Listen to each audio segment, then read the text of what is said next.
hablando de un caso realmente emblemático, estamos hablando de delito de bienes culturales, de un patrimonio, así que vamos a continuar con este caso. Estamos en vivo desde la Biblioteca Nacional con nuestra compañera Yuli Guevara. Nos tiene más información. Yuli, ¿qué novedades? Buenas tardes. ¿Cómo estás, Patricia? Buenas tardes. Hay que recordar que desde septiembre del año 2011 la Biblioteca Nacional inició una campaña Se Buscan Libros Perdidos de la Biblioteca Nacional, y desde ese año son miles los peruanos y los extranjeros que se han puesto la camiseta para recuperar la memoria colectiva del país. Pero también es cierto que, como lo han señalado ahora a raíz de este fallo de la primera Fiscalía Anticorrupción, hay trabajadores presuntamente involucrados en el intento de robo sistemático de estos documentos valiosos. Sin embargo, hoy prácticamente no se ha hecho nada en esta situación, pero vamos a conversar con el director de la Biblioteca Nacional, el señor Ramón Mujica, para que nos hable y nos amplíe un poco sobre esta información. Ya conocemos este fallo del fiscal de la primera Fiscalía. Estos documentos que se dice estaban en una bolsa, que estaban en el techo, digamos, ¿estaban ahí en esa condición, en esa calidad? ¿Cuál es la verdad, señor Mujica? La verdad es que estos manuscritos del archivo Cáceres que se encontraron en el 2010 estaban resguardados en la bóveda de la Gran Biblioteca Pública de Lima, y parte de ellos dentro del tercer piso, que era una área restringida solamente para altos funcionarios de la institución, donde no tenían acceso los usuarios. Esa documentación es la que misteriosamente apareció en el techo de la institución, envuelta en bolsas de plásticos, metido en un basural, listos para salir de la institución. Le pregunto esto porque parte de los testimonios que han dado los presuntos involucrados, manifiestan que estos libros, digamos, o estos documentos estaban en una condición como de abandono, ¿no? Que no se sabía que eran para los fines en los que estaban así envueltos. Tenemos el croquis hechos por estos mismos funcionarios de dónde estaban ubicados estos manuscritos. Están perfectamente identificados y no queda duda que el archivo Cáceres le pertenecía a la Biblioteca Nacional. Es más, está valorizado en $1,5 millones. O sea que estamos hablando de documentación histórica valiosísima y con un gran valor comercial. Ahora, la valoración que ha hecho la Fiscalía en este caso, de acuerdo a los testimonios, no ha tomado en cuenta ni siquiera los documentos que ustedes enviaron. Los testimonios quizás de los ex trabajadores o funcionarios han sido evaluados, digamos, en mejor medida, porque ellos decían de que no tenían responsabilidad, de que no estaban al cuidado de estos documentos. Los documentos sí estaban a su cuidado, están dentro de su ROF y dentro de su MOF. Es falso lo que están diciendo, porque ellos tenían los documentos bajo su jurisdicción, como se puede sustentar en base a un croquis hecho por el área técnica y anterior a mi gestión, donde se decía exactamente quién era responsable de esta documentación. Por otro lado, el fallo de la Fiscalía Anticorrupción a nosotros nos parece una aberración jurídica, porque además dan datos falsos. La Fiscalía Anticorrupción dice por un momento que ocurrió en la sede de San Borja, cuando en realidad ocurrió en la sede de Abancay. La Fiscalía Anticorrupción da una fecha falsa, dice que ocurrió el 26 de mayo del 2011, cuando ocurrió en realidad el 15 de septiembre del 2010. La Fiscalía Anticorrupción dice que se encontraron en el techo 4 cajas lacradas. Eso es totalmente falso. Se encontraron dentro de bolsas y muebles descartados.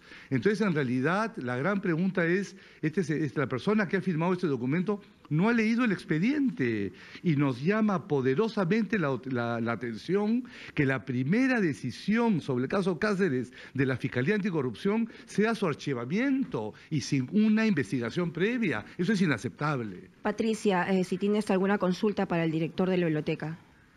Y bueno, estamos hablando de un delito contra bienes culturales, pero al precisar que estamos hablando de funcionarios, estamos hablando también de omisión de actos funcionales. ¿Qué medidas se han tomado con esos trabajadores? La primera pregunta es si siguen laborando ahí y también qué medidas se va a tomar a nivel de la Biblioteca Nacional contra el titular de la primera Fiscalía en corrupción de funcionarios. ¿Hay alguna queja, alguna medida concreta? Sí, estos trabajadores preguntan desde la conducción cuál es la situación laboral de ellos. ¿Ya no trabajan en la biblioteca? ¿Cuál es su situación administrativa? Y en segundo lugar, el tema de las acciones que se van a tomar. El archivamiento de la investigación preliminar da lugar también a que ustedes puedan presentar algún recurso de queja. Bueno, definitivamente yo estoy pidiendo una cita con el doctor Pablo Sánchez, que es el fiscal de la Nación, que estoy seguro no tiene idea de estas situaciones aberrantes que se han producido dentro de la Fiscalía Anticorrupción, para llevarle personalmente el tema. Pero en realidad, con relación al tema de los trabajadores, se tienen que investigar a fondo y ellos no pueden, digamos, pretender que no se sabe de qué se está hablando, que ellos no eran responsables, porque esto forma parte de sus funciones. ¿Siguen trabajando? La gran mayoría de ellos sigue trabajando en la Biblioteca Nacional, así es. Hasta que duren las investigaciones. Hasta que terminen las investigaciones. Pero lo que no vamos a permitir es que se archive y que no se investigue. Ustedes van a presentar un recurso de queja. Un recurso de queja el día de mañana, así es, a primera hora. Ante la misma fiscalía. Así es, así es. Y va a conversar además, como usted bien le señaló, con el fiscal de la Nación. Exactamente, ese es nuestro plan. Okay. Muchas gracias entonces al director de la Biblioteca Nacional. No sé si hay alguna otra consulta, Patricia, en estudios. Yuli, simplemente la precisión, ¿estamos hablando de 8 funcionarios, de 8 trabajadores? ¿Cuál es la condición de los trabajadores? ¿Son funcionarios? ¿Son trabajadores? ¿Qué niveles tienen? Son trabajadores nombrados. Son trabajadores nombrados. Nombrados de la institución. Ya. Y que estaban trabajando acá antes que yo llegara, por supuesto. ¿Se mantienen en sus puestos? Porque lo que usted me dice que algunos tenían, digamos, firmaban documentos, tenían algún cargo. O sea, tienen otros cargos ahora y mientras que duren las investigaciones no pueden estar vinculados con las áreas donde está la documentación antigua, por razones obvias. O sea, en materia laboral se les ha reasignado en todo caso. Exacto, se les ha reasignado, pero siguen laborando en la Biblioteca Nacional con sus mismos sueldos.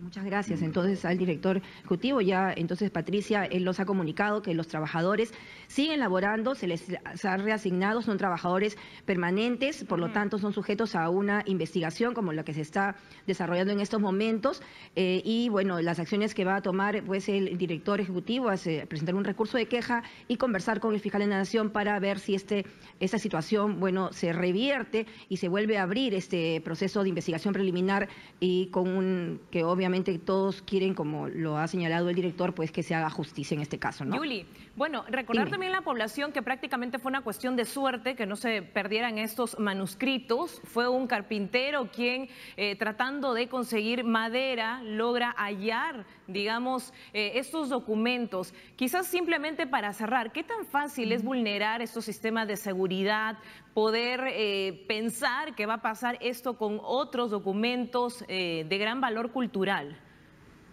Claro, el tema va también por la forma como se hallaron los documentos, ¿no? Una forma casual, un personal de trabajo, un carpintero. Entonces ahí también se ve la necesidad del tema de la seguridad, ¿no? O sea, ¿en qué momento falla la seguridad y si es que hay seguridad en ese momento, ¿no? En ese momento todavía no habían cámaras de seguridad, tengo entendido, pero ese no es el tema. El tema es que los manuscritos estaban resguardados en la bóveda. A la bóveda solamente se tiene acceso con claves secretas, que eso estaba en manos de unos funcionarios. Luego la otra parte estaba en áreas restringidas, a las cuales solo tenían acceso altos funcionarios de la institución.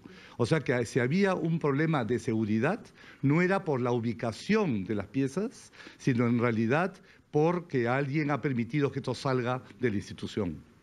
Bueno, definitivamente la situación ahora en adelante ya cambió. La biblioteca, digamos, está más concentrada también en mejorar el tema de la seguridad, porque justamente estamos frente a una campaña que todavía continúa y hay libros valiosos que ya se han venido recuperando. Ah, no, por supuesto, ahora han cambiado la situación. Tenemos además una sala de monitoreo con cámaras no solamente en Lima, sino en San Borja. Hemos ampliado la gran bóveda de nuestra institución. Tenemos un catálogo online de todos nuestros fondos antiguos. libros, se está empezando lo que es la digitalización de los mismos. Estamos ahora en otra situación y luego estamos en una campaña que está dando resultados extraordinarios, que es la recuperación de los libros robados. ¿Qué mayor prueba que la Biblioteca Nacional ha sido sometida a un desangrado y a un hurto sistemático, que todos los libros, manuscritos, planos, sermonarios que hemos recuperado con los sellos de la Biblioteca Nacional y que ni siquiera estaban en catálogo? O sea, podemos demostrar que eran nuestros, pero no habían sido catalogados. Bueno, muchas gracias, señora Monge. Quizás podríamos quedarnos, Patricia, con una frase de la señora Silvana Salazar Ayón: todos saben quiénes se roban los libros, pero nadie hace nada. Esperemos pues que esto no sea así en este caso y en lo futuro también. Volvemos contigo en Estudios Centrales. Gracias, Yuli Guevara, por esa completa información. Realmente ha sido calificado esto como el caso de robo más grave en cuanto a patrimonio cultural, a bienes culturales. La Fiscalía realmente ha tomado una decisión asombrosa, sobre todo para los funcionarios. Estamos hablando de personas que, como le decía el señor Mujica, han tenido completamente acceso, o sea que el caso aparentemente ha sido premeditado.